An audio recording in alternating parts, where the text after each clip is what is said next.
The following story is a true, detailed account of the redemption of two extremely vicious criminals named Jagai and Madhai.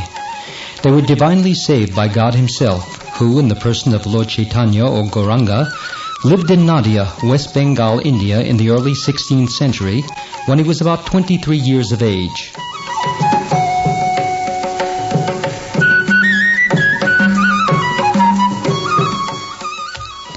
The events about to be described vividly illustrate the highest expression of God's love, His compassion and mercy upon His deluded, misguided and fallen children. They are excerpted from the book Lord Gauranga by Sisir Kumar Ghosh, who based his account on two famous Bengali biographies of Lord Chaitanya, namely the Caitanya Bhagavad by Vrindavan Das Thakur and the Caitanya Mangal by Lochan Das Thakur, both of whom were intimate companions of the Lord.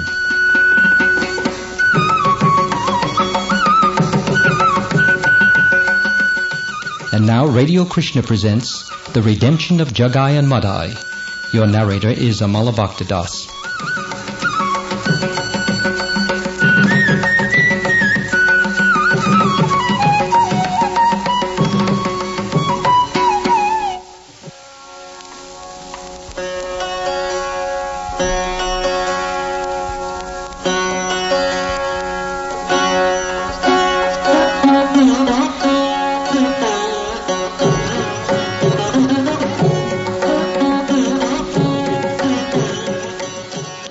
The news spread far and wide that Lord Sri Krishna had come down to earth as the son of a woman named Sachi.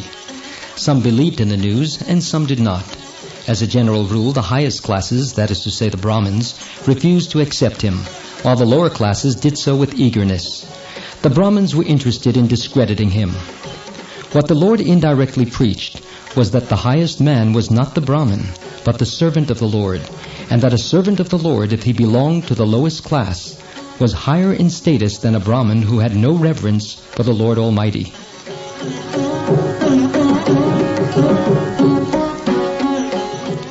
Now this teaching was in direct opposition to that of the intellectual and spiritual Brahmins of India, who had held despotic sway in the country from time immemorial. They therefore tried to put down this new religion and its founder. The lower classes, on the other hand, flocked in a body to his standard. The powerful Brahmins did all that they could in their power to stamp out the religion of the Lord. But yet their leaders saw with dismay that the Lord was daily winning over to His side men from their ranks. His followers from the higher classes could be numbered by thousands, and from the lower classes by hundreds of times that number, though he had flourished only for a few months.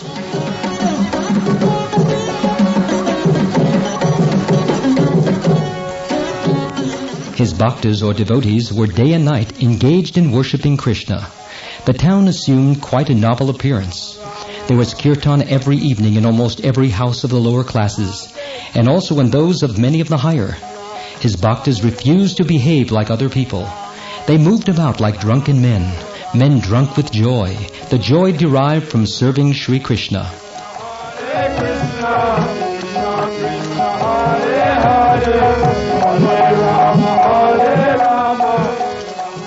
They ate little and slept less, and kept themselves aloof from the general throng.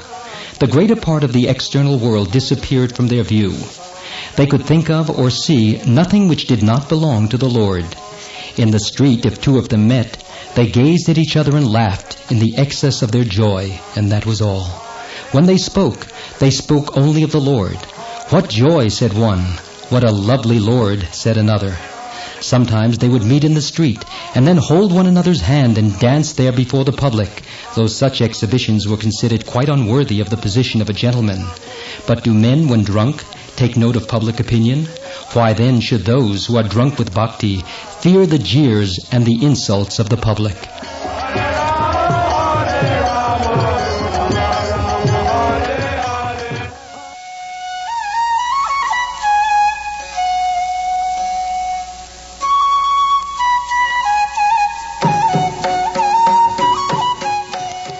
Those who came to believe that God Almighty had really come and was visible at any moment had, of course, no sorrow.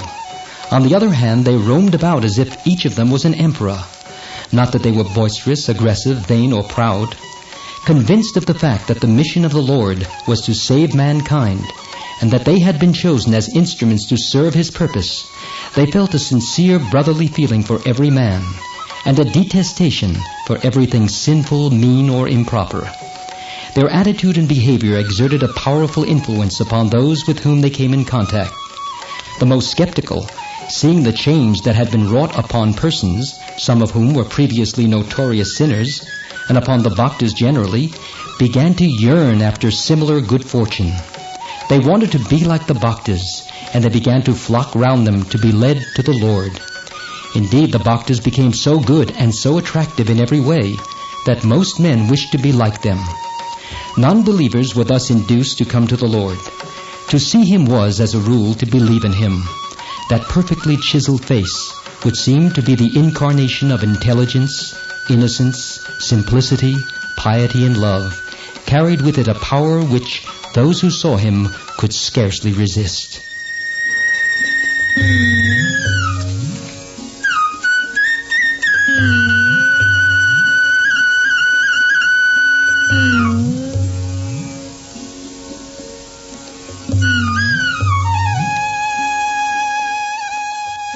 The Lord could, of course, impart it at his free will. He had only to say, "Be blessed with bhakti," and that was enough to throw a man into a trance, from which he rose a new man filled with bhakti, and sometimes prem, or divine love, too. This power his bhaktas also began to acquire, one by one, and they also helped to extend the kingdom of the Lord. Others were converted in still more mysterious ways. There passes a man through the public streets, and he falls down in a trance.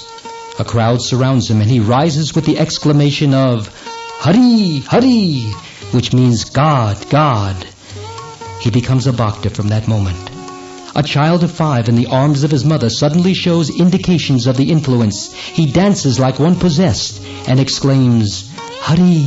Hari!"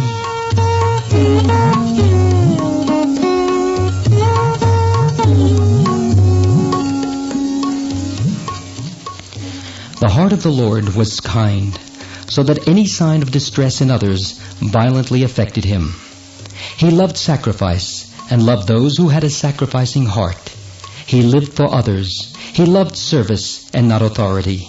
His advice to those who wanted to be a servant of the Lord, which is the path now sought to be followed by every Vaisnava, was embodied in a couplet of his which can be translated thus: "That man is deserving of praising the Lord Hari, who is lower in spirit than the grass, who is as patient as a tree, and who honors those who dishonor him."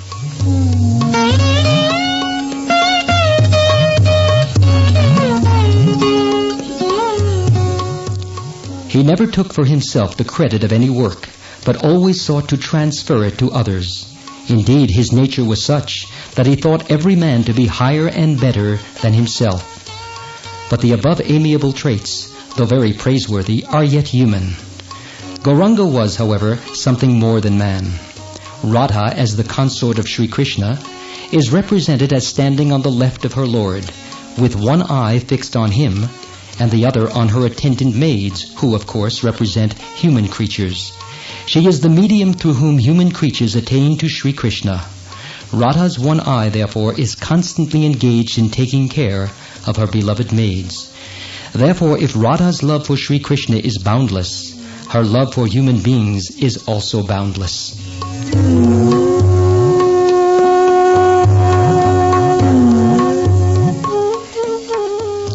Gauranga sometimes represented Sri Krishna and sometimes Radha. When he sits on the sacred dais, he is Sri Krishna. When he weeps for Sri Krishna, he is Radha. So Lord Gauranga had not only Radha's love for Sri Krishna, but also Radha's love for human creatures. Here is an ancient and well-known song in which the Lord is represented as addressing Nitai, also known as Nityananda, his chief follower.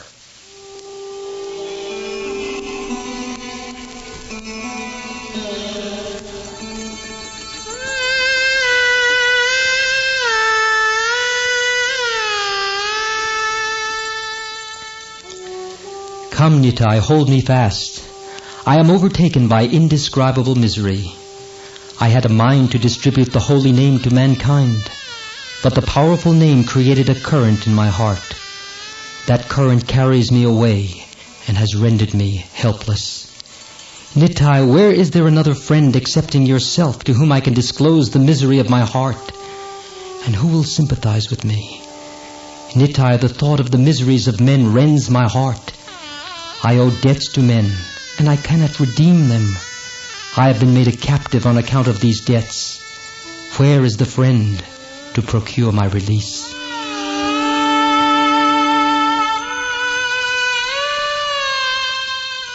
So Gauranga clasped the neck of Nitai and bewailed, "My heart breaks at the thought of the miseries of man.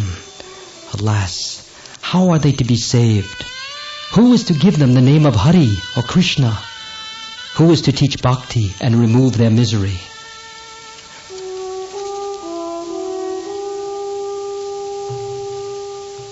When Gauranga heard of the misdeeds of a sinner, he wept and betrayed such an anguish of soul that his companions thought that his heart would break. He would show more concern for the evil deeds of a wicked man than a doting father would do for those of his son, or a doting wife for those of her husband. If the Lord as Radha had Radha's love for Sri Krishna, he had also Radha's love for human beings. He felt that he was, as Radha, responsible for the good behavior of human beings to Lord Krishna. He felt that he had a debt to discharge, a debt which he owed to humanity. It was for this that he addressed Nitai to procure his release for the debt by saving mankind. A sinner, therefore, was not an object of anger to him, but of compassion, sympathy, and love. He exonerated the sinner from all blame, which he took upon himself.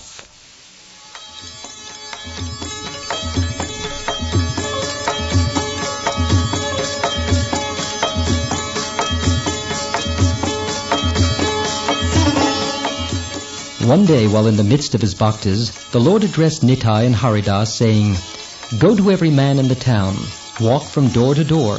Tell them to worship Sri Krishna, who is the life of every man.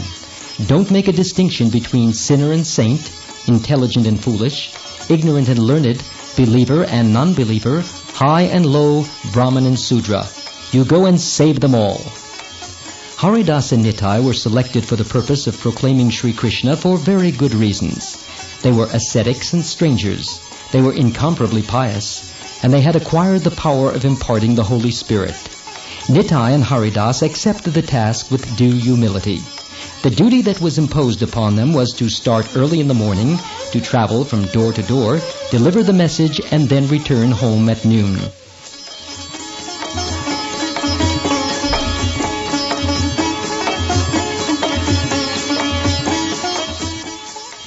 So they both started early the following morning. Their figures were commanding and attractive, though as devotees they had only pieces of rags wrapped round their loins. They proceeded with pride in their bearing and defiance in their eyes, and everybody could see that they were men who did not belong to the common throng. We refer to their pride and defiant spirit, but these were not like those of men of the world. Their pride and defiance proceeded from the knowledge that they were bearing an important message from an important personage.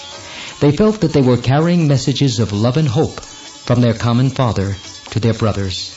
The magnitude of their task imposed upon them rendered them humble in spirit.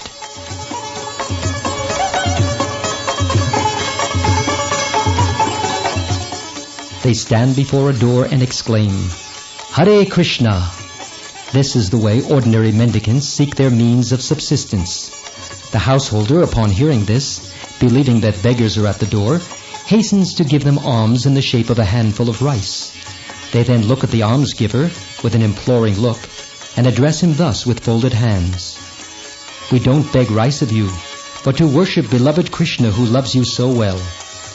It takes some time for the almsgiver to realize the situation. When he does so, he is either permanently influenced, or influenced for the time being, or not moved at all. Indeed, people belonging to the higher classes, when thus addressed, would sometimes take offense. Learned men would address Nitai and Haridas thus, "You ignorant and foolish men may make God of a man, but mind you, we have spent years seeking after knowledge. Better go elsewhere amongst the foolish and ignorant." Some would even go so far as to call them thieves, who had come to consider their places for stealing.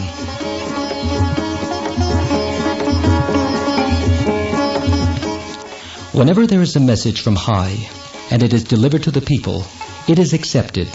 The people cannot resist it. A pretender may announce himself as such a messenger, but then his message, though it may be accepted by a few for a time, is sure to be ultimately rejected. The simple proclamation to love Krishna or serve Krishna would never have produced any effect upon the public if it had not been backed by some other force. In Nadia, the simple message proclaimed by Nitai and Haridas produced wonderful effects. Most men accepted it. It was because they were backed by that force which messiahs carry with them. But yet many did not. In fact, a few received the bearers of the message with ridicule, even insult. Now this Nitai did not like. So he said to Haridas, "What kind of a command is this from our Lord, to proclaim Sri Krishna to the people? He has no mercy upon us. For the Lord does not see that we are not only not accepted everywhere as we should be, but we are subjected to jeers, taunts, and other expressions of ill will." The experience was strange to Nityananda and Haridas, as it was to everybody else. After Buddha and his disciples, no religious character in India had tried to spread religion in this manner.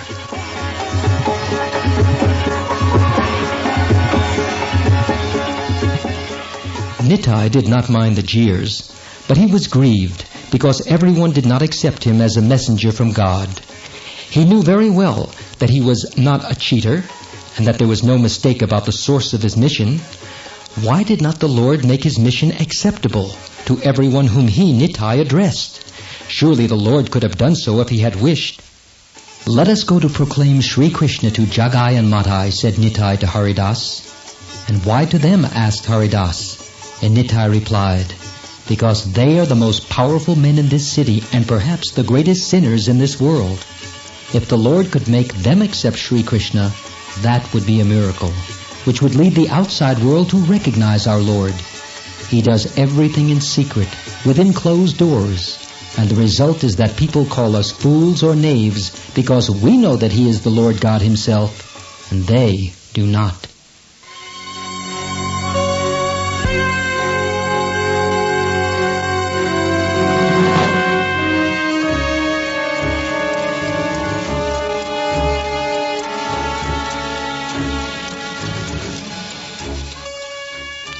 These two Brahmin youths, Jagai and Madhai, were nominally city chieftains of Nadia, but in reality they were absolute masters of the lives and properties of the citizens. Their master was Chand Kazi, the Muslim governor, who held his authority from the king of Gaur. But practically Jagai and Madhai were the lords of the city. They used their power most atrociously. After collecting around them a band of ruffians, they maltreated the citizens in a manner which no human being would have borne patiently, except the savants of Nadia. Engrossed in their intellectual pursuits, they allowed Jagai and Madhai to do whatever they liked. They took to drink, and, under its influence, began to commit outrages which spared neither men nor women. They robbed men, murdered those whom they did not like, and committed gross outrages upon women. They pitched their tents in various parts of the city as suited their purpose best, but their approach led the citizens to fly for protection elsewhere. So Haridas said to Nitai, "There is this difficulty. Jagai and Madhai may commit an assault upon us." However, Nitai replied, "But you are used to it." This was said in reference to the public flogging which Haridas, due to his religious beliefs, had many times received before. And Haridas was, of course, silenced. The fact was, they were, in their heart of hearts, almost courting an outrage upon themselves. They then both proceeded to the brothers, the greatest sinners then existing.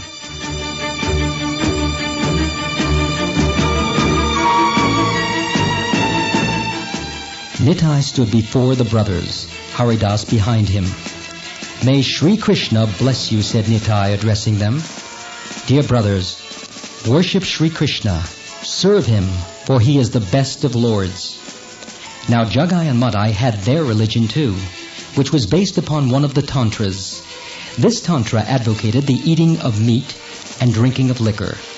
Those who followed this religion called themselves Viras or heroes. They held their orgies at midnight and had dealings with dark spirits. It is believed that this tantric religion was invented with a view to brutalize the Hindus so as to enable them to meet the Muslim invaders of the country. It is said that the spiritual Hindus found it impossible to cope with the brutalized Afghans and Mughals who came from the West. What was required was to create a body of men equally brutal who should be able to meet them. And this tantricism was invented for the purpose. Men were induced to join it by the mysteries which surrounded all the ceremonies, and the liberty that it permitted its votaries in the matter of eating, drinking, and other illegitimate pleasures. They were further promised gifts from spirits and gods. Those who ranged themselves under this banner naturally became more brutal, if not stronger, than the other Hindus, who lived sparingly and on strictly sober principles. The development of their brutal instincts was, of course, founded upon the ruins of their spiritual nature.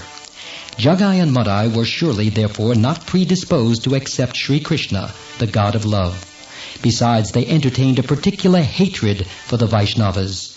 Indeed, tantrics, generally speaking, had a very low opinion of Vaishnavism, which, they thought, was calculated to make men effeminate.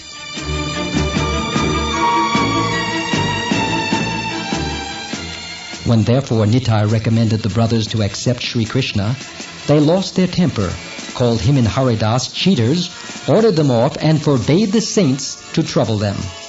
The order to retire was not obeyed with the customary eagerness, which enraged the brothers, who thereupon expelled their visitors from their presence by force. Thus Nitai and Haridas had to endure humiliation and insult.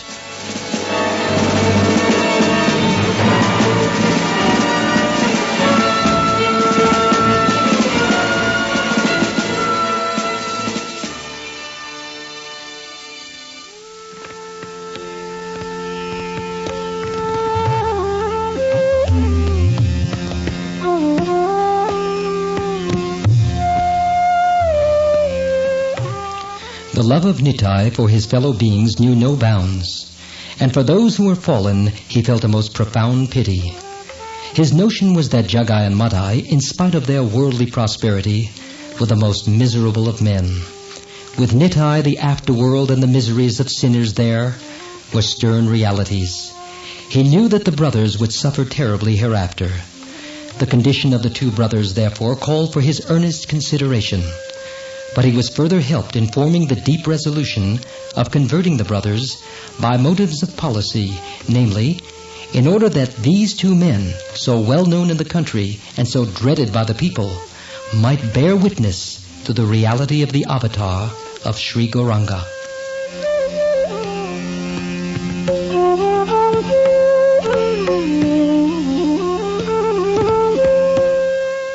Nitai said to Haridas, "Dear brother, do oblige me by a service. Speak to the Lord about the brothers. Tell him that they demand his first consideration. I know the Lord has great regard for you, and that he will listen to your request. If you speak a word on behalf of the brothers, the Lord may be moved to take pity upon them and save them." Nitai, of course, had no doubt as to the power of the Lord to save them. He knew that if the Lord only agreed to save them, they would be saved. Haridas smiled and said, "I now see all. You, who can purify the universe by your slightest desire, want their salvation. And this means that they are already saved." They both returned home and said nothing to the Lord just then. They were not men to run to the Lord for assistance without first trying what they themselves could do. Haridas said to Nitai, "To proclaim Sri Krishna in this manner is what was never done before. We must, however, obey the Lord. But what business had you to approach those drunkards?" Nitai replied, "Because our Lord is playful and unconventional, and we should be like him. And then, dear Haridas, fancy the condition of these wretches. What will become of them?" As Nitai said this, his eyes were filled with tears.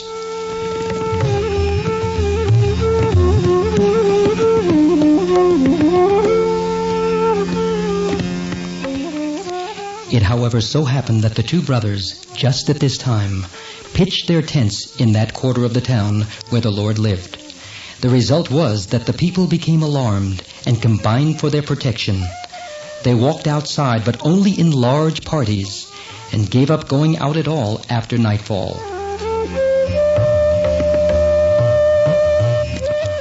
The kirtan of the Lord was not stopped, however, and one night the sound of the music attracted the brothers there. It was early in the morning when the door was opened, and the bhaktas issued from the courtyard of Srivas to proceed to the Ganges for the purpose of bathing. When lo, who should be there but Jagai and Madhai? The music had attracted them, and not finding an entry, they had been obliged to be satisfied with what could be heard of the kirtan from outside. Heaven only knows why they did not use force for the purpose of forcing an entry.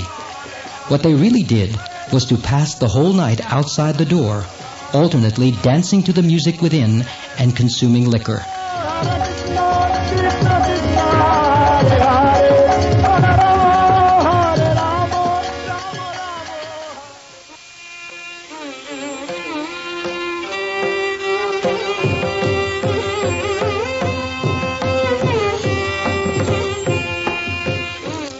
As the bhaktas issued from the meeting, they saw before them the specters of the two brothers.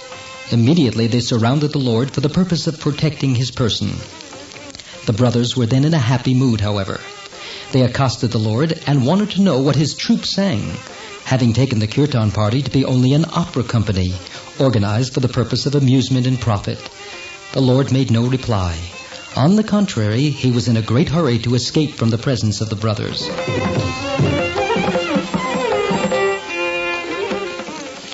Nithai's object was thus frustrated. His idea had been to bring the brothers face to face with the Lord. Accidentally, this had been brought about, but the meeting had produced no result. So he again induced Haridas to visit the brothers with him, and to proclaim the worship of Sri Krishna to them. Thus they again proceeded to the brothers and delivered the message. Love Krishna, worship Krishna, serve Krishna. Life is short, and the object of life is the attainment of the lotus feet of God. The brothers were then sufficiently sober to understand the situation. They saw the same Vaishnavas had again come to them to advocate doctrines which they hated. They had once excused these meddlesome mendicants. They would do so no longer. So they said, "Cheaters, have you come again? Today we will teach you a lesson." So they rose to strike Nitai and Haridas.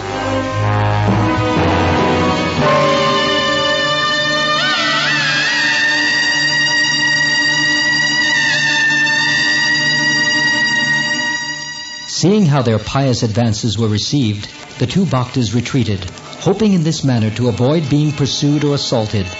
But they were mistaken. The two brothers actually pursued them with uplifted fists. There was then no help but to escape by running away. Nitai was a good runner, but not Haridas.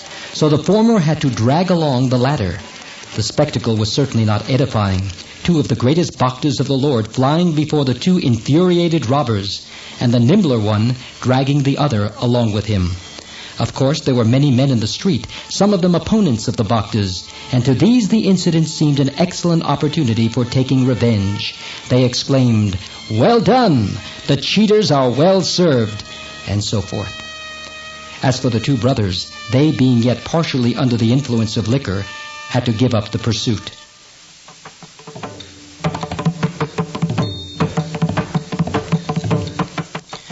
Ever since the two brothers had pitched their tents in the quarter of the city where the Lord lived, the bhaktas who resided near him were constantly under the apprehension of being molested by them. This they thought rather provoking, since the Lord Almighty was in their midst. Yet they took no steps to inform the Lord of the matter. They felt that Lord Gauranga would somehow or other protect them.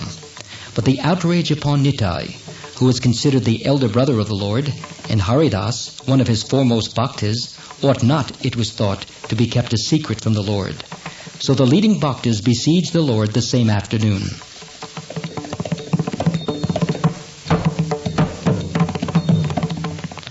The Lord could see that his friends had something to say, so he inquired what it was. They then gave vent to their feelings, how Jagai and Madhai had accumulated wagon loads of sin upon their heads, how they had committed murders, robbed people, outraged the weak, etc. The description of the character of the brothers did not, however, create any feeling of indignation in the mind of the Lord. He was, on the contrary, overpowered by profound pity, of which his sorrowful face gave ample evidence. He remarked, "Alas, alas, deluded fools! They do not know that they will have to render an account of themselves." Another Bhakta sought to move the Lord on personal grounds. He explained how they had pitched their tents in their midst, and that their presence had created a reign of terror, and then appealed to the Lord, if he had any pity for the fallen, to take the case of the brothers first into his consideration.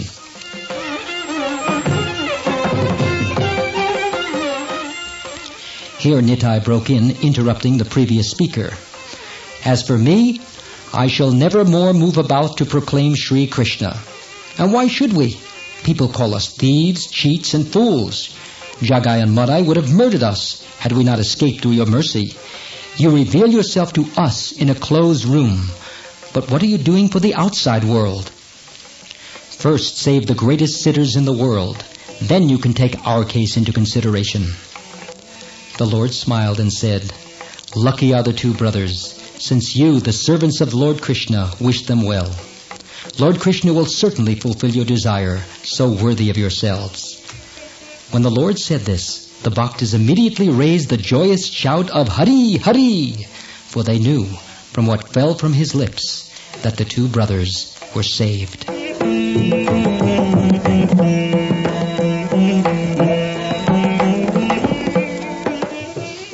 The Lord continued, "Their sins are great, and it is Harinam, the name of the Lord, that alone can remove them.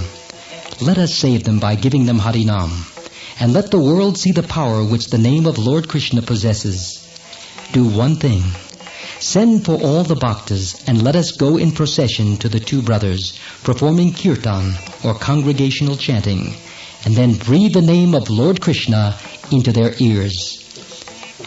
No sooner had the Lord uttered this command than the Bhaktas ran to fetch their brother Bhaktas, who were living near, but had not come. Large numbers obeyed the summons, and then all prepared themselves for the kirtan.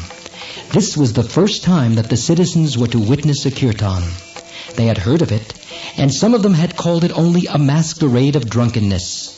Though many of them had tried to see it, none had succeeded in the attempt, for none except those who had deserved the blessing had ever been able to gain admittance to the place where it was held.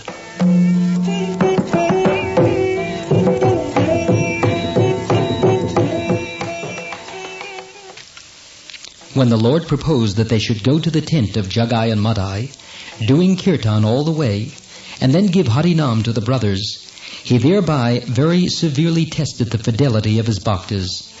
For to appear in the streets of the sedate city of Nadia, with uplifted arms, dancing and chanting the name of Krishna, was to court ridicule, jeers, and the pelting of stones. The bhaktas braved it without a condition, but they braved more. They risked immediate slaughter by visiting Jagai and Madhai in their haunts. It must be borne in mind that in those days of anarchy, after the Muslims had come and disturbed the established government, leaders with a strong band of mercenaries could do whatever they liked. If the brothers had actually carried out the threats of exterminating the Vaisnavas, they might have done it with impunity. There was none to prevent them, for although there was a Qazi or governor, he had only nominal control over the town. But the faith of the Bhaktas in the Lord was firm, and they felt that under his protection they had nothing whatever to fear. From this we may observe the absolute hold that the Lord had obtained over the devotees.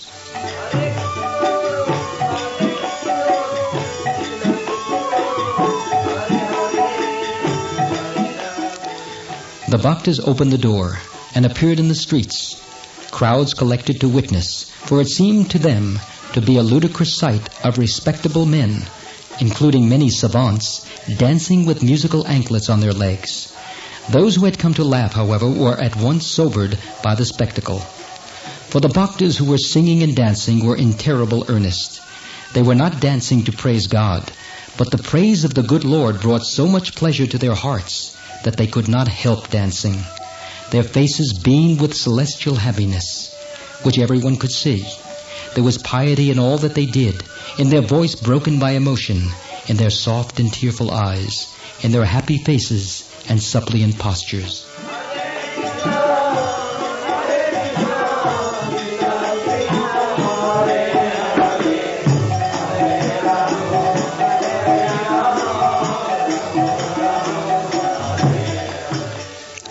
As for the Lord, he was in the middle, surrounded by hundreds of bhaktas.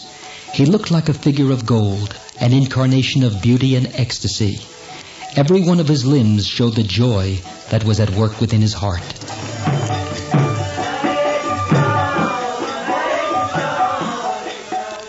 Nitai was at the head of the party. He was taking no part in the kirtan. He was conducting the expedition to the enemy's camp, and was therefore leading the way. He had set his heart upon the salvation of the two brothers, but he himself had failed to accomplish his desire.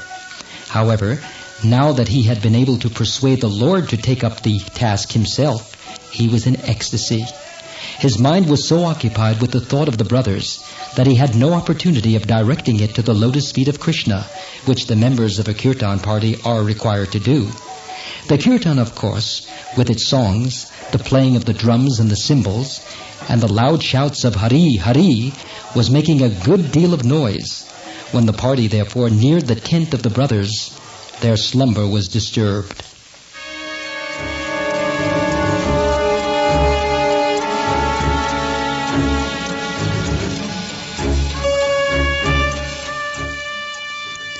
They had spent the night as usual in drunken orgies, and they were recruiting their jaded energies by a few hours' slumber in the afternoon. Being disturbed from their sleep, they directed their attendants to stop the noise, whereupon they again fell asleep. The attendants ran out to stop the kirtan. They delivered the message and ordered the bhaktas to cease, but the latter were not in a state of mind to listen to such a command, for a celestial joy filled their hearts, and the Lord himself was with them. So the message only served to increase their zeal. The attendants returned discomfited and filled with resentment, and told their masters how they had been insulted. They said, "It is Nimai Pandit and a large body of men under his leadership, all singing Vaisnava songs, playing on musical instruments, and dancing like madmen, who are making all the noise. And when we delivered your message and asked them to desist so as to not disturb your rest, instead of obeying, they redoubled their noise." Then Madhai, the stronger brother, asked, "They are Vaishnavas, are they not? Well, today we shall exterminate the pests."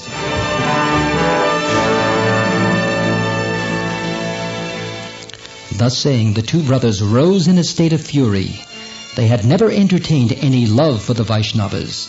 They had, moreover, been insulted by the two whom they addressed as cheaters, Nitai and Haridas, who were sent to convert them. And the present kirtan was an additional cause of anger. Their slumber had been disturbed, and they could not forgive this. Besides, their authority had been set at naught, and this last circumstance did not certainly serve to mollify their temper. What could be a greater offense to tyrants than to disobedience to their authority? The spirit of murder was in them, and they ran towards the kirtan party to satisfy their thirst for blood.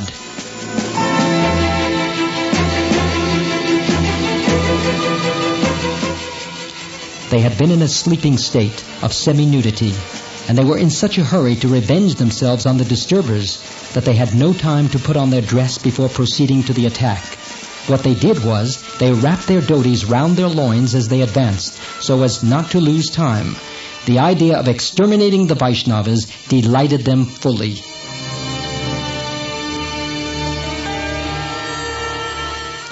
However, they committed one blunder in their hurry, namely, they forgot to take any weapon with them, though their followers were fully armed. The man at the head of the kirtan party, as before stated, was Nitai, so Nitai and the brothers met face to face. Nitai saw that the brothers were in a state of fury, and that the spirit of murder was in them. He saw that the two brothers before him were under the influence of an uncontrollable homicidal passion. They stood before him as fiends in human shape, and Nitai was not prepared for this. He had expected that the two brothers would be moved by the celestial music and fall at the feet of the Lord, and this idea had put him in the happiest possible mood. The spectacle of the two brothers therefore shocked him. He was filled with profound pity, especially because the two fellow beings before him, God's creatures, blinded by animal instinct and what is called worldly prosperity, were quite unconscious of their own miserable state and the awful sufferings that awaited them in the afterlife. Nitai tenderly gazed at them, while sentiments of pity for the assailants passed rapidly through his mind, and he sought to address them.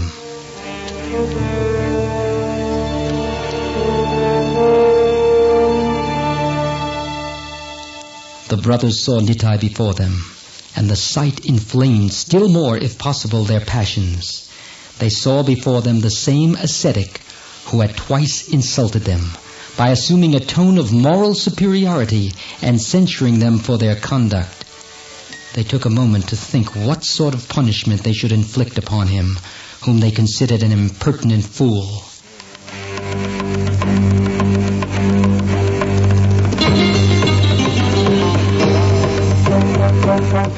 That was Nitai's opportunity. He burst into tears and in broken accents addressed them thus. We come to you as loving friends. We come not to hurt you and to be hurt in return. We have to tell you that Lord Krishna is a loving master and that our first duty is to worship his lotus feet. Good brothers, do not be offended. Why should you hurt me when I am only a poor devotee?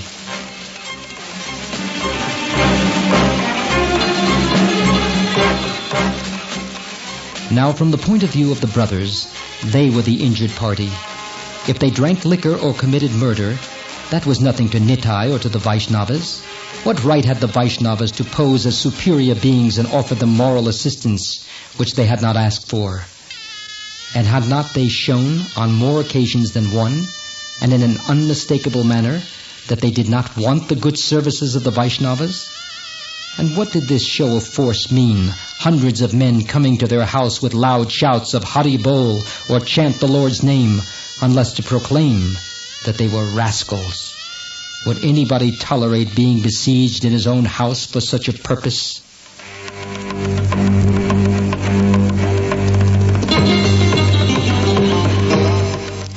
The address of Nitai acted like a spark applied to a heap of dry gunpowder. Madhai, the stronger, did not allow Nitai to finish his sermon. He muttered some curses, and finding the broken neck of an earthen jar lying on the ground near him, took it up and flung it with great violence and unerring precision at Nitai.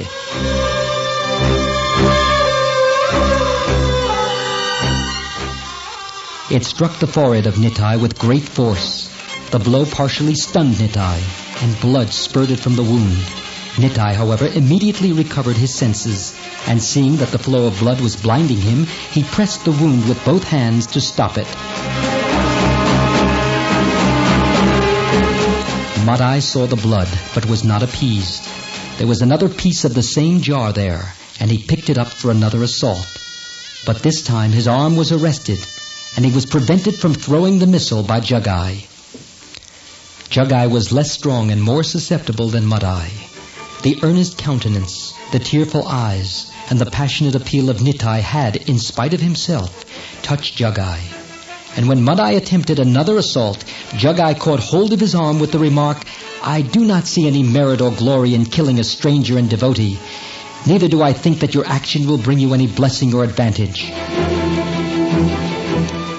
News, in the meantime, was conveyed to the Lord, who was behind with the Kirtan party, that Jagai and Madhai were killing Nitai.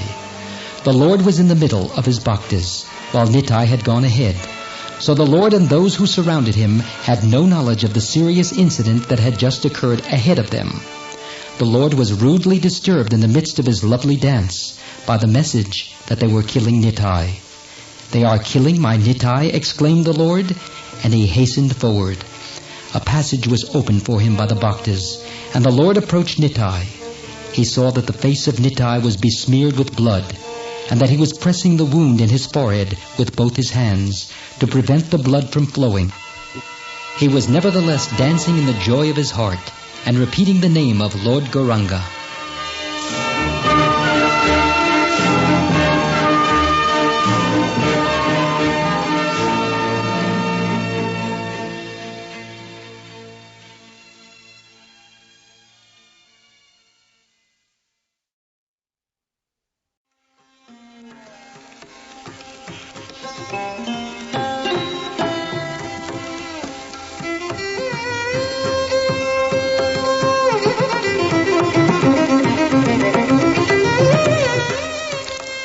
Nitai had come to realize that Madhai was saved, for it would be impossible for the Lord to ignore such an outrage as had been committed by Madhai.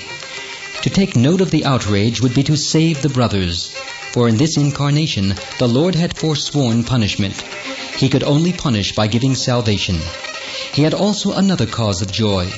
With lightning rapidity he came to feel that the wound on his forehead meant not only the salvation of the brothers, but good to all humanity. For if the brothers were converted, would not the whole world be converted by that miracle? And therefore he danced in the height of his joy.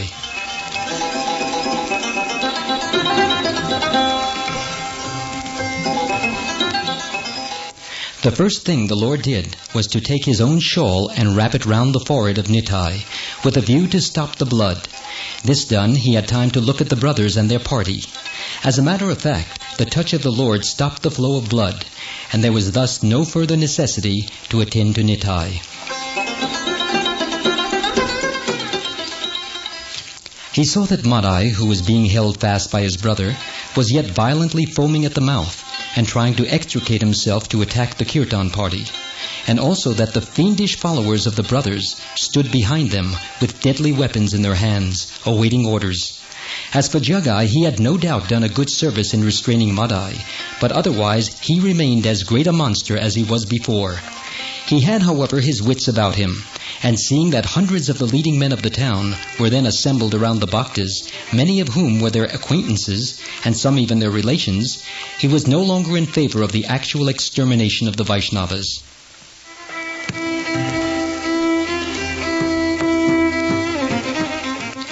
Although Madhai was for the extermination of the Vaishnavas, and Jagai was not for such a terrible punishment, yet the latter was angry and defiant, and not in the least disposed to allow the meddlesome Vaishnavas to go altogether scot-free. The Lord, after taking care of Nitai, stood surrounded by hundreds of bhaktas, face to face with the brothers, who on their side were supported by hundreds of robbers and murderers. The Lord addressed the brothers, and everyone was hushed into silence. He said, "Are you not ashamed of the cowardly act of committing an assault upon an unarmed man, a stranger and a devotee, sworn never to hold a lethal weapon? How could you bring yourself to hurt him? Had he attacked you? Had he not at least meant to serve you?" The brothers, irresistible in strength, never accustomed to be thwarted, much less reproved, always under the influence of passion, might have been expected to at least interrupt the Lord. They would, one would think, stop or even assault the Lord. But they did not. They allowed him to proceed as passively as if they were prisoners before a judge. And why? It was because they felt themselves paralyzed. The Lord continued, "You are accumulating sin incessantly upon your heads, and you seem not to be growing tired of it. It never occurred to you that a day of reckoning would come eventually, when you would be made, in spite of your brute strength, to give a full account of yourself. That day, or rather that moment, is come. You began in sin, and your assault upon Nityananda, the humble slave of the Lord, and the disinterested friend of the poor and fallen, is a fitting end. Now, Jagai and Madhai, receive your due punishment."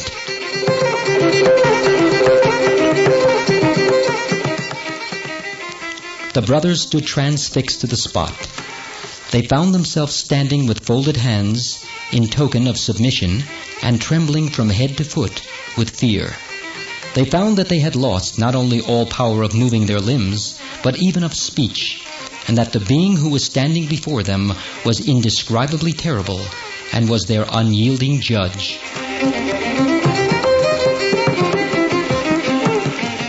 The Lord, after delivering his judgment, loudly summoned his mystical weapon, the chakra, a whirling disk of fire which materialized instantly. It was then that the terrible being, before the brothers, revealed himself to them as the great judge. They, and all those who witnessed the fire that surrounded the brothers, came to feel that the last moment of the ladder had arrived. Most men present felt satisfied, for the brothers were deservedly hated by them. Nitai, however, did not like this unexpected turn of events. He had gone there for the preservation and not for their destruction. When he was struck, he danced with delight. It was because he felt that by that incident he had acquired a claim in regard to the souls of the two brothers. If the Lord meant punishment to the brothers, he would plainly tell the Lord that they had offended him, Nittai, that the Lord had no business to interfere in the matter, and that Nittai claimed the two souls by the severe wound on his forehead. But now the Lord, assuming his own inherent independence, was going to take the matter into his own hands. This, thought Nittai, he should try to prevent. So he loudly cried, "Mercy!" and fell at the feet of the Lord.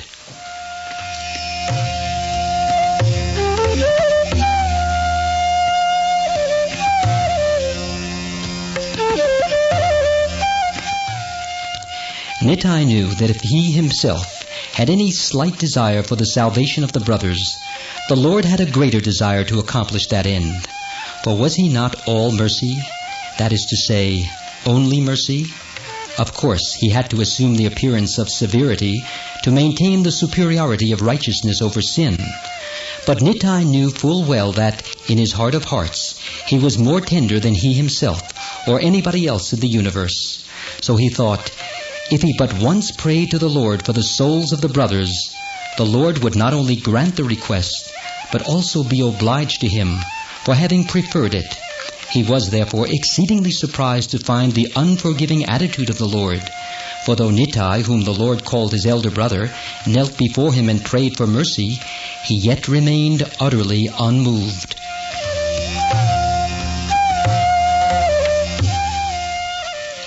Nittai was disconcerted. He remembered that Madhai had drawn blood from his forehead, and that the Lord had a just cause of offense against the man. He therefore again addressed the Lord in these terms. "My Lord, I see it is the slight wound on my forehead which makes you unrelenting. But I assure you, it may all be little more than the result of accident. Madhai probably never meant to hurt me, but struck at me blindly under the influence of a sudden impulse. And then the wound is very slight, and believe me, my Lord, I did not feel it in the least. So please have mercy, my good Lord." But the Lord remained as immovable and terrible as ever. His face, which usually beamed with love and mercy, did not show the least sign of being affected by the passionate appeals of Nittai. Nittai then changed his tactics. He said, "My Lord, assuming that they deserve punishment, please do not forget your promise. Did you not promise that in this incarnation you would not wield any weapon of destruction, and that you would save the wicked by appealing to their better nature, by kindness, by your inexhaustible mercy, and by washing away their sins with your tears of sympathy?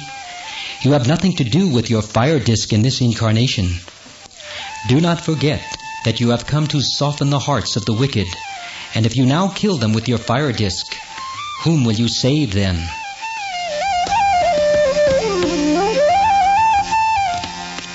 The Lord still remained unmoved. There was not a sound in the vast crowd while Nittai was speaking. Then Nittai thought, what is the matter with the Lord? The misery of others normally throws him into a convulsion of grief. It is no doubt that the wound on my forehead has affected him. Nittai again changed his tactics and said, "My Lord, you know best what to do under the circumstances, but yet you cannot kill both, for Jagai, he saved my life." Immediately the Lord fastened his looks upon Nittai and asked, "Explain, what do you mean, Jagai saved your life?"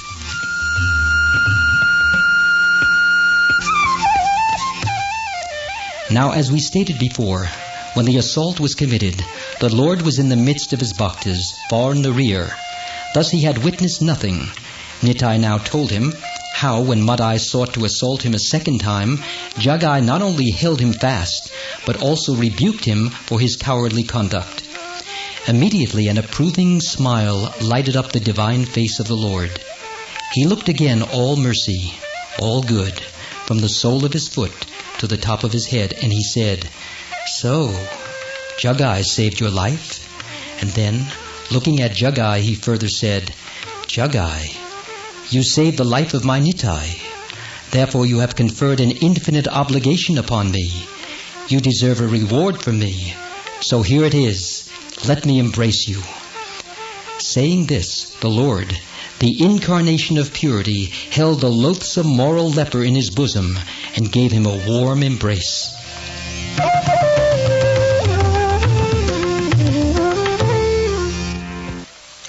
And what was the result?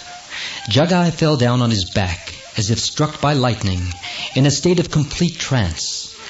His fixed and staring eyes, his motionless limbs, indicated that life had left him.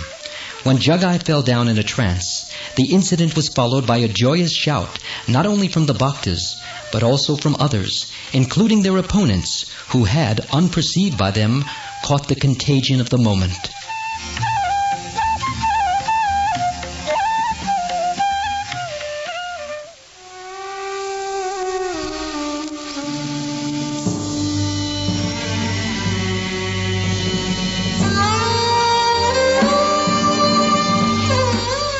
Madhai was in a state of utter despair. Indeed, he had lost all hope, all volition, even all power of speech. The mercy shown to his brother, however, proved a ray of hope, which entered his heart and brought back to him his life, which had almost deserted him. The hope not only gave him life, but also produced a revolution in his mind. Previously, he had felt that he was the greatest offender in the world, that he was a doomed man, and that it would be folly on his part to allow any ray of hope to enter his heart. But the mercy shown to Jagai, without any effort on his part, made him feel, in spite of himself, that the offenses were not as great as he had thought them to be. With these thoughts, he fell at the feet of the Lord, exclaiming, "Mercy, O Lord, mercy!"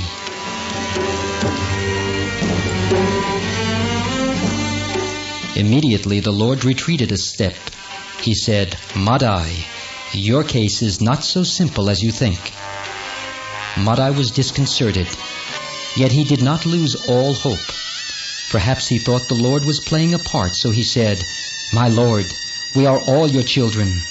For he had then not the least doubt that the being before him was the Lord of the universe, and he continued, "I am also one of your children, thus you cannot cast me away." The Lord replied, "You, a creature of God? Did you ever recognize it?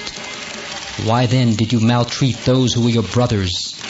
You, the Lord of all, you before whom men trembled with folded hands, to pose before me as a worshipper and a beggar in the presence of this crowd of people? You, the best-dressed man in the town, to roll with your fine clothes on in the dust, to weep as helplessly as those whom you often made to weep before you. Are you not ashamed of yourself? Blinded by material prosperity, you crushed out all the fine sentiments given to you by a kind and merciful God, that you might be a help and comfort to your fellow man. But no, you trampled the weak, the poor, the innocent, the good, and now you claim your right as the child of the same Father who created all. Madhai, have you no shame left?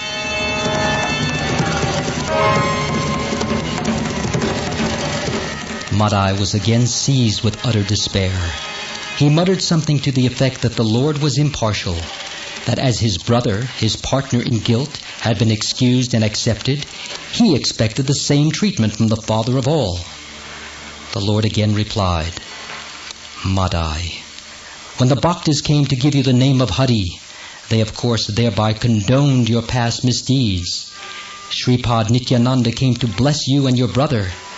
Your past misdeeds then would not have been taken into account, and you would have been accepted as Jagai has been.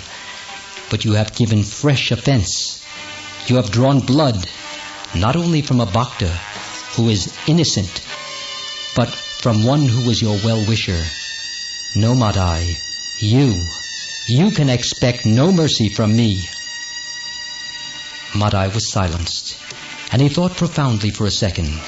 However, he could not remain quiet, so he again addressed the Lord, saying, "I see it is all over with me. Yet I don't know why all hope does not yet desert me. Am I then to be abandoned thus forever and evermore? My Lord, I don't ask forgiveness of you, Nor am I afraid of punishment. Let it come and I shall welcome it.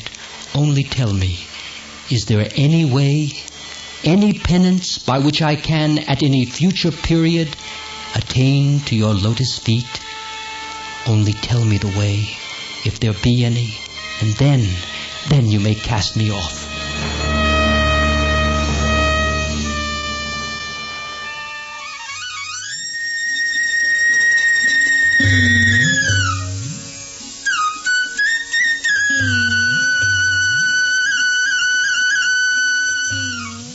When Madhai said this, the countenance of the Lord assumed its usual loveliness. The severity of his tone disappeared, and he addressed Madhai in the sweetest of voices, saying, "Well, if you come to that, I think I can help you. You offended Shripad Nityananda. If you can, by any means, secure his forgiveness, I think for his sake your case might be taken into favorable consideration. You are absolutely at the disposal of Nityananda, the friend of the fallen. No one else, not even I, can help you." And Madhai cried out, "Mercy! Mercy!" and fell at the feet of Nityananda. Simple Nitai was overjoyed and was going to show it when the Lord caught hold of his hand and said, "Don't permit that unfortunate creature by too ready forgiveness to think lightly of his misdeeds. Let me therefore implore your forgiveness, Nitai, on behalf of this miserable being.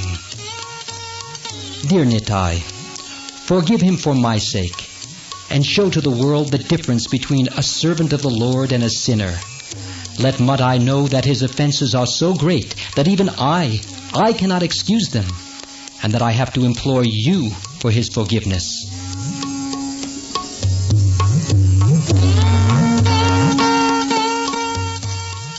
Nitai, interrupted by the Lord, heard him with due submission. He then, addressing the Lord, said, "You hold the strings and make us do your wishes, as a magician does with his puppets. It is you who felt pity for your fallen child Madhai, and it is you who intend to save him through me. Always kind to your bhaktas, you are always ready to give them prominence. One of your amiable tactics is to transfer all your credit to your servants. Your object, kind Lord, is to show your regard for your servants, and therefore you place Madhai at my disposal. Let thy will be done. Let me be the means of his salvation. You say that for his salvation it is necessary that I should forgive him. I do forgive him from the bottom of my heart. Nay, I must tell you what I feel. Let all the dwellers in heaven and earth bear me witness. I not only forgive Madhai unconditionally, but also make over to him any merit that I may have earned by any good act of mine during the whole course of my existence."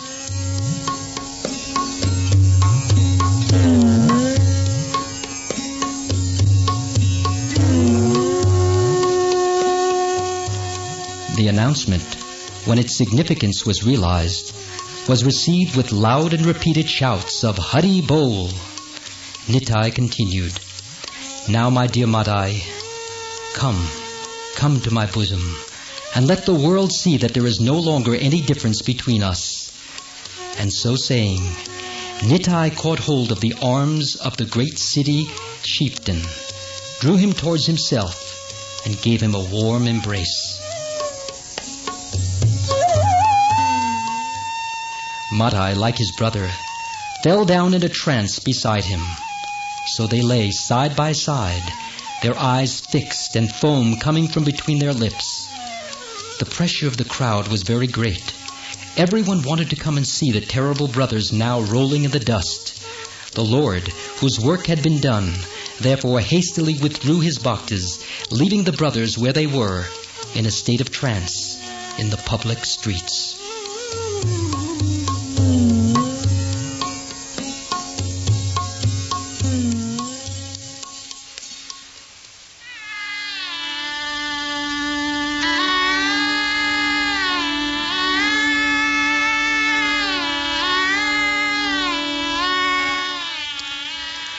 The Lord came home with his bhaktas, and they all sat in the courtyard to take rest after their exertions.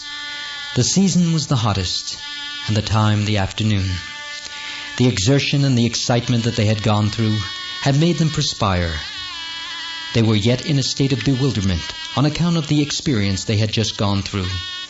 The sun had just set, and they were preparing to go for a plunge in the river, when they heard loud calls at the door. It was Jagai and Madhai. They had now come to be saved.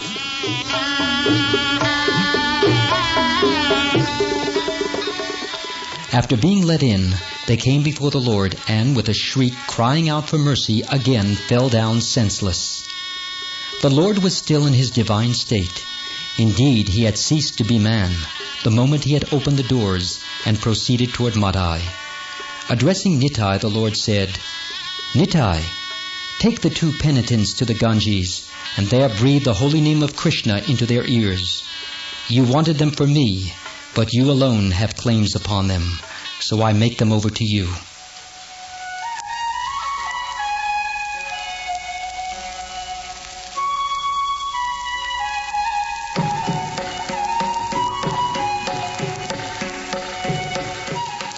So here was another incident which brought the Lord and the Bhaktas in contact with the outside world. The door was again opened, and the apparently dead bodies of the brothers were carried to the Ganges with the sounds of drum, cymbal, and the chanting of Hari Bol. This time there were no jeers from the public, and the procession passed through the crowds, who followed it with great reverence and wonder. When they had all entered the Ganges, the brothers recovered.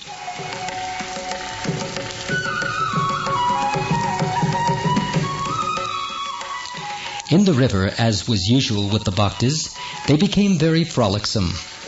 After having played for some time, pelting each other with handfuls of water, in the midst of frequent and loud shouts of Hari Bol, the Bhaktas were hushed into silence by a gesture from the Lord. A large crowd had gathered on the bank. The evening was clear, for the moon had risen, and they stood all expectant to see how the matter would end. The Lord said in a loud voice to Nitai, "I make over these 2 penitents to you, Nitai. Purify them by giving them the name of Krishna, and show to the world that his name is more potent than any accumulation of sin."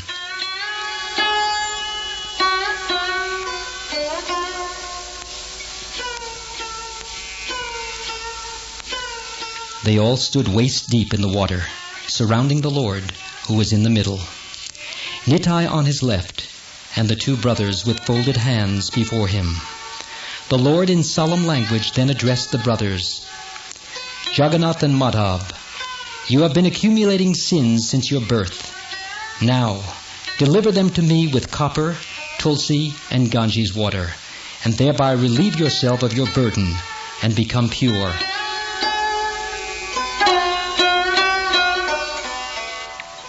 When the Hindus execute any deed of gift, it is registered with Ganges water, Tulsi leaves, and copper. Registered in that way, it becomes sacredly sealed and binding upon both parties forever and evermore. As for the brothers, when they realized the situation, they soon formed their resolutions. They were then fully aware of their wretched condition. The way out of their wretchedness was thus made clear for them by the Lord. But they refused to avail themselves of it. They declared, "No, let us suffer for our misdeeds. My Lord, please don't issue mandates which can never be obeyed."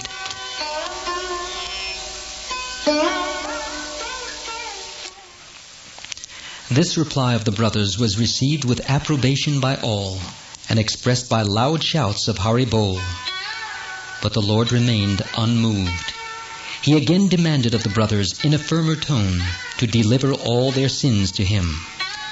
Under the firmest belief that they were addressing the deity himself, the brothers felt that their duty was to obey, but they still could not make up their minds to agree to the proposal. So they again expressed their refusal, saying, "My Lord, please excuse us. People offer you the choicest of flowers. If we now obey you, our fellow creatures will never forgive us wretches for offering you our sins."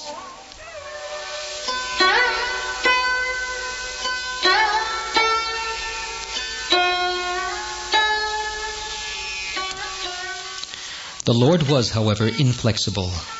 He again made the demand in the same language. Then Nitai intervened, and he advised the brothers to submit, saying, "You must not forget that nothing can soil fire, but fire purifies everything. As a man, you cannot help apprehending that the load of your sins will prove a burden to the Lord. But if you remember who is demanding your load, that will relieve you of your apprehension. Everybody says that if God is merciful, He is also the avenger of sin. Let it be proved that the Lord is also the Savior. It seems the Lord means to prove this through you. Don't hesitate any longer, but do the Lord's bidding. That is the safest and best thing for us poor creatures to do."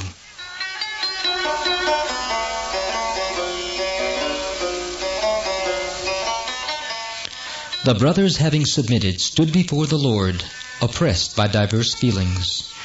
Now the deed of transfer was to be effected according to the Hindu method. The giver must declare, while in contact with the sacred water, copper, and tulsi leaves, that he makes a gift of such a thing to such a person and to the son and grandson of such a person.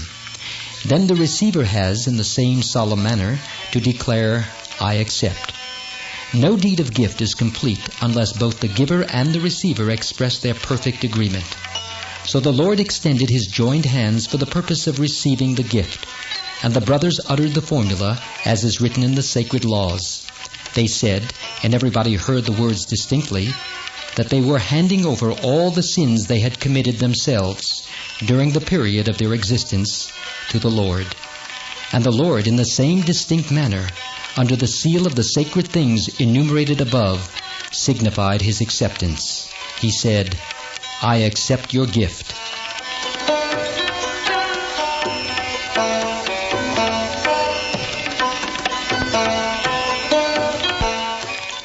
Everyone present looked at the Lord with the profoundest pity, admiration, and love. Here a miracle occurred. No sooner had the Lord said, "I accept," than His complexion changed from golden to dark. Since it was night, nobody except those who were near could perceive it. This change of color in the Lord showed that the sins of the brothers had entered His body. Nitai breathed the name of Hari, or God, in the ears of the brothers. From that moment, they were accepted by the Lord.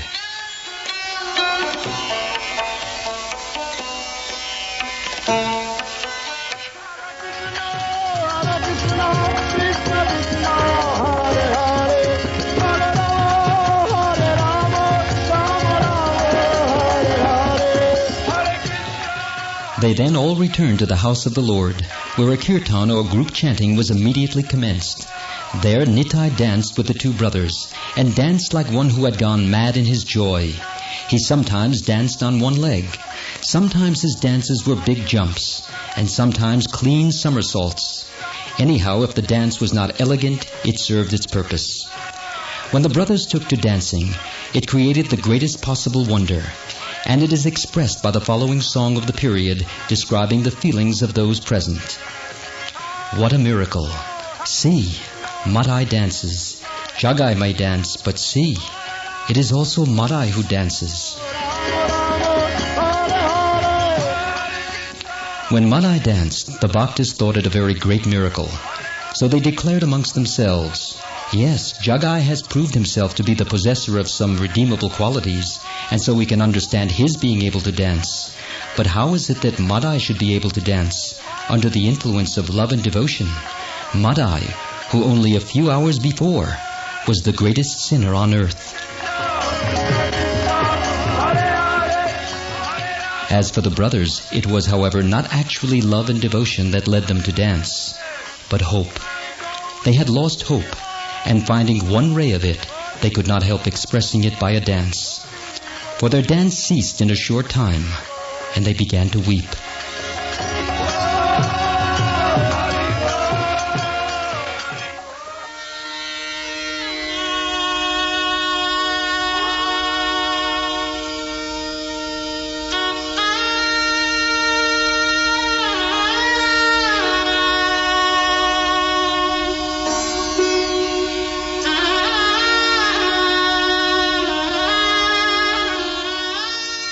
Madhai refused to go home and remained at Srivasa's house.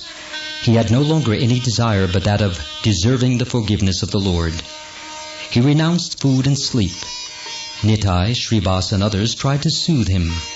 They told him that he had no longer any sin, that the Lord had made him pure, had taken all his sins on his own shoulders. But this did not bring him any consolation. The idea that the Lord had taken all his sins on his shoulders gave Madhai a shudder. Indeed, his greatest sorrow was that the Lord had relieved him of the punishment justly due him. Madhai was slowly starving himself, and Nitai failed to afford him consolation. And so at last he appealed to the Lord. "My Lord," he said, "we can scarcely save Madhai, for he has given up food and hope."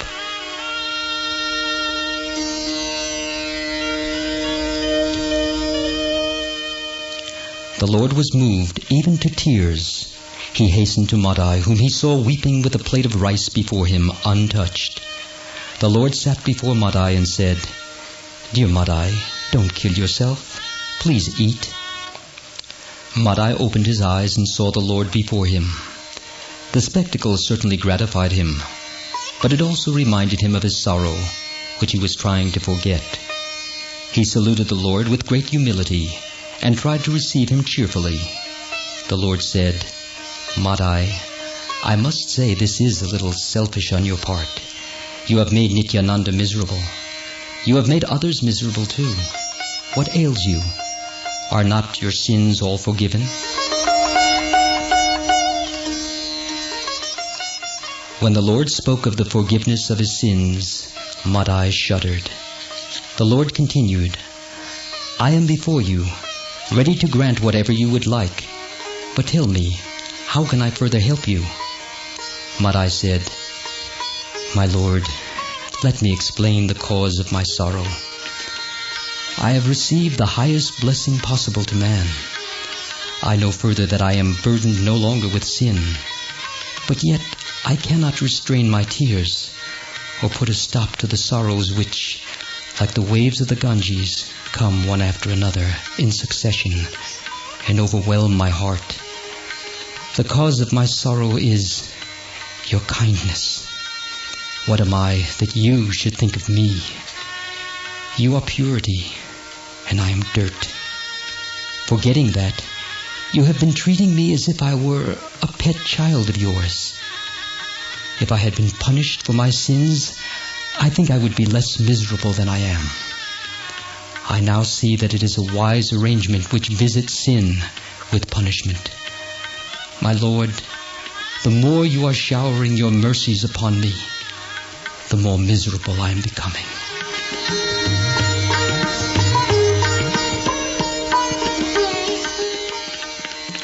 In the presence of the Lord, Madhai was somewhat soothed, and he wiped his tears and took his meal. He had to speak with restraint before the Lord, but he was more free with Nitai, his spiritual guru. For Nitai was the only being in the world then with whom he thought he had any relationship, since he had forsworn society, family, and friends.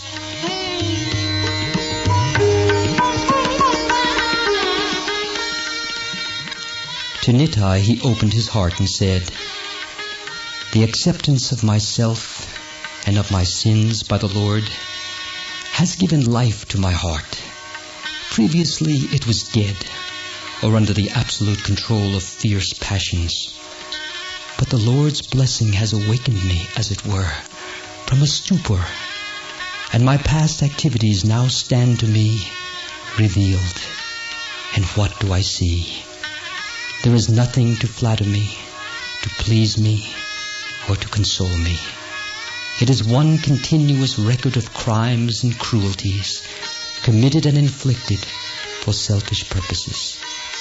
I cannot remember all the crimes I committed, or all the parties I have injured, more especially because I was almost always under the influence of liquor. But some of my acts I remember vividly, and others faintly. And they are now having their revenge upon me. Every act of mine has now, as it were, taken shape to inflict punishment upon my most vital parts. In my waking state, I see before me pictures of outraged women, of orphaned children, and men in agony, all reduced to that condition by me. In my dreams, things long forgotten come to my mind and torment me.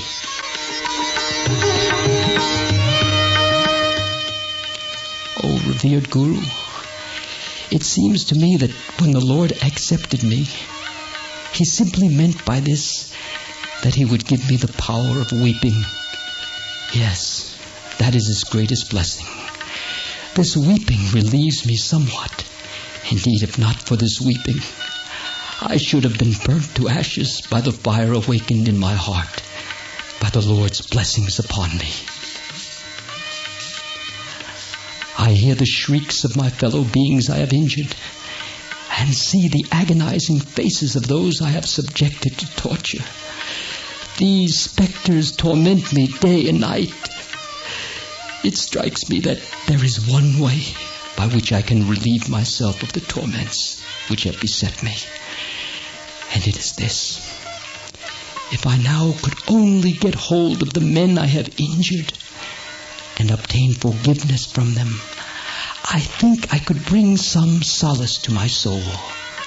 But where are they, and who are they? I have thought of a plan. I shall post myself at the bathing ghats, where I shall meet all the men, women, and children of the town. There, let me ask forgiveness of all, whomsoever I come across. What do you say to this plan, my revered Guru?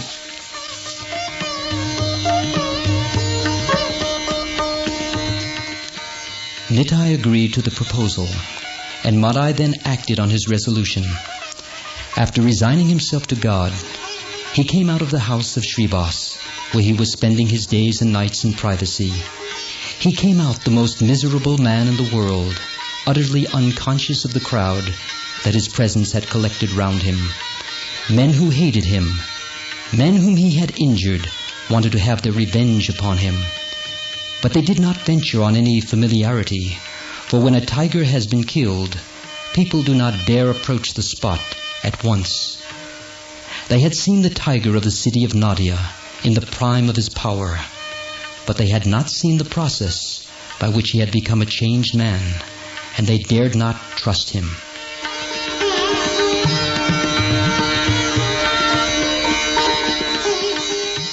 They followed him, therefore, from a respectful distance. Then a man flung a stone at him, and it struck him.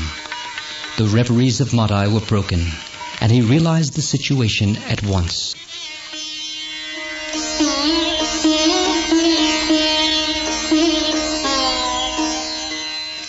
At other times, if anyone had ventured to assault him, that man would have been slain or otherwise punished. But now Madhai, though struck, did not feel his equanimity disturbed in the least, and he smiled a smile of satisfaction. He was satisfied with himself, because the insult offered to him had not ruffled his temper. He was satisfied, because he thought that he was now receiving a portion of that punishment which was due him. Indeed, if the man who had cast the stone could only have had a glimpse of the purified face of Madhai, with the deep anguish that was imprinted on it, he would never have flung it.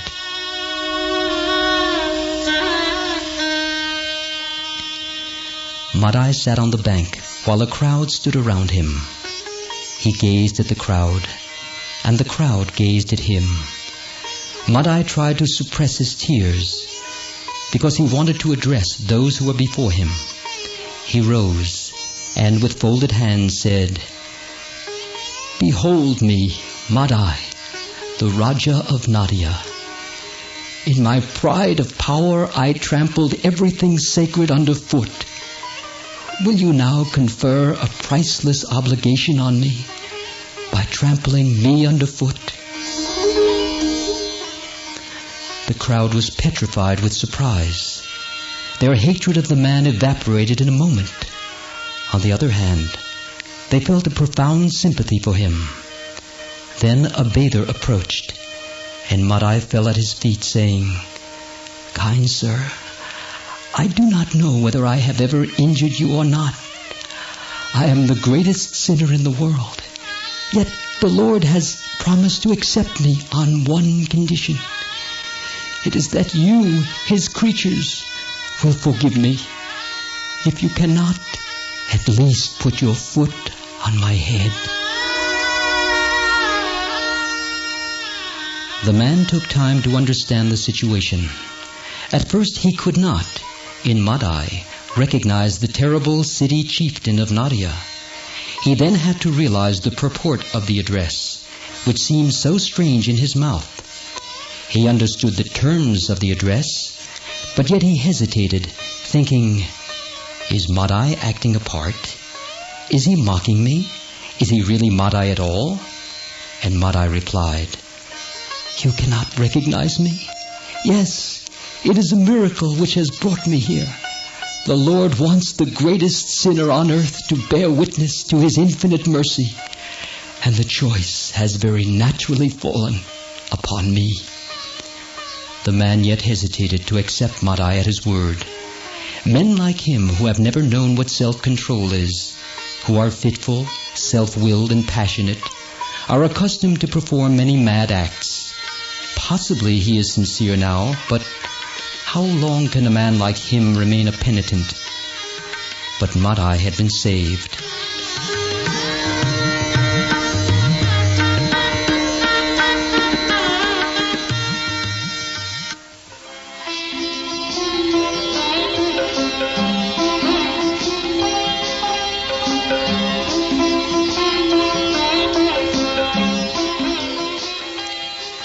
Everything about him showed that Madhai had obtained the grace of a man born again.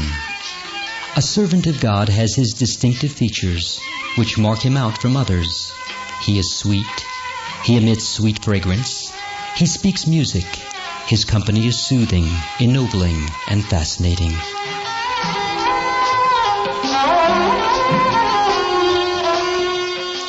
Well, Madhai in a short time became a potent influence to spread the yoga of bhakti or devotion. The greatest sinner on earth soon began to be regarded as a saint. He himself, with a spade in hand, prepared a bathing ghat, which is known as Madhai Ghat. Madhai lives in his descendants, who are now proud of their ancestor, who bore testimony to the infinite mercy and love of God in the person of Lord Gauranga. All glories to Lord Gauranga. All glories to Lord Nityananda. All glories to their merciful servants, who bless the world continually by chanting the great mantra of deliverance. Hare Krishna, Krishna Krishna, Hare Hare, Hare Rama, Rama Rama, Hare Hare. Krishna Krishna, Hare Hare, Hare Rama, Rama Rama, Hare Hare. Hare Krishna, Krishna Krishna, Hare Hare, Hare Rama. This program was brought to you by Radio Krishna. The musical selections and the engineering were under the direction of Vaibhavi Devi Dasi. Your narrator was Amal Bhakta Das.